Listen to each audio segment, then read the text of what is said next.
Сегодня мы с вами разберем удивительную комбинационную партию гениального американского шахматиста Пола Морфи. Он был сильнейшим в Европе и Америке в середине XIX века.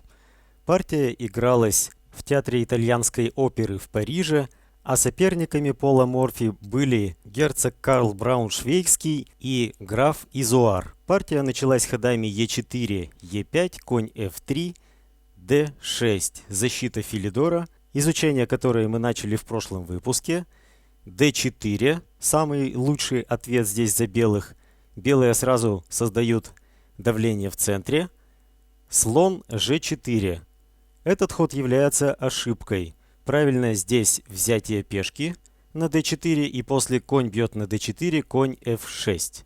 После же хода в партии белые вынуждают соперника взять коня. Итак, слон G4, DE. И черные вынуждены взять коня слоном, потому что если они возьмут пешку DE, то тогда после ферзь D8 шах, король бьет на D8, конь бьет на E5, черные вынуждены отступить, и у белых уже лишняя пешка. Давайте вернемся к ходу в партии. Как мы выяснили, после слон G4 последовало DE, и слон бьет на F3. Вынужденное взятие коня. Ферзь бьет на F3, DE и слон C4. Белые без промедления атакуют пункт F7, конь F6, защита этого пункта, ферзь B3. Опять же, атака пункта F7 и второй удар на пешку B7. После долгих раздумий герцог и граф играют ферзь Е7 с идеей ферзь b4 шах и разменом ферзей. И этот ход здесь сильнейший.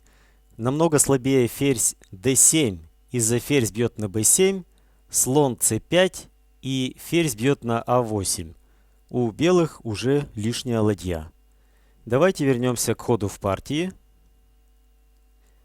Ферзь e7 сыграли черные. И белые играют конь c3. Этому ходу можно поставить восклицательный знак. Ходом конь c3 Морфи демонстрирует одно из фундаментальных правил дебюта – скорейшее развитие своих фигур.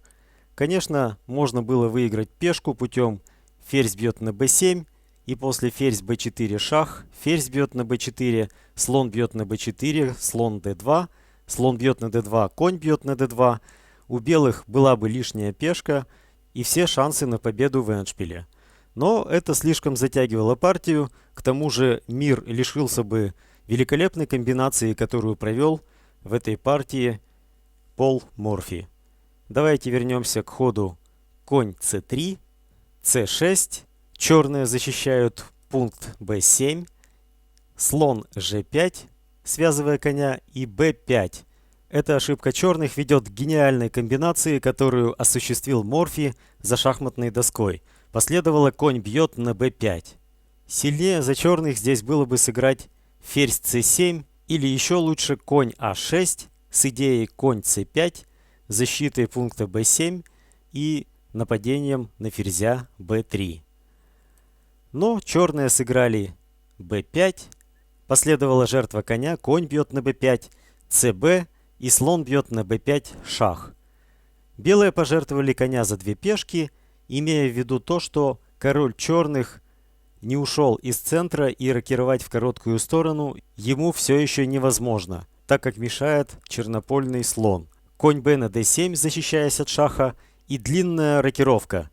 Морфи следует дебютному принципу скорейшее развитие и вводит в бой уже тяжелые фигуры. Посмотрите, ладья на линии d на открытой линии d вступила в игру. Ладья d8, ладья бьет на d7. Жертва ладьи, ладья бьет на d7 и ладья d1. Вторая ладья выводится на вертикаль d. Ферзь e6. Черные хотят освободиться от связки и защитить ладью на d7. Но следует еще одна великолепная жертва. Слон бьет на d7. И после конь бьет на d7. Жертва ферзя, ферзь b8 шах.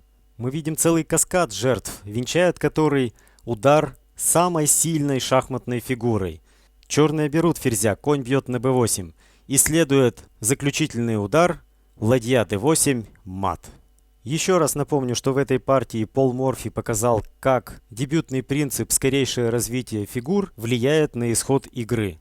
Конечно же, ставьте лайк этой партии, лайк гениальному шахматисту, подписывайтесь на наш канал, и вас ждет еще очень много интересного. До встречи!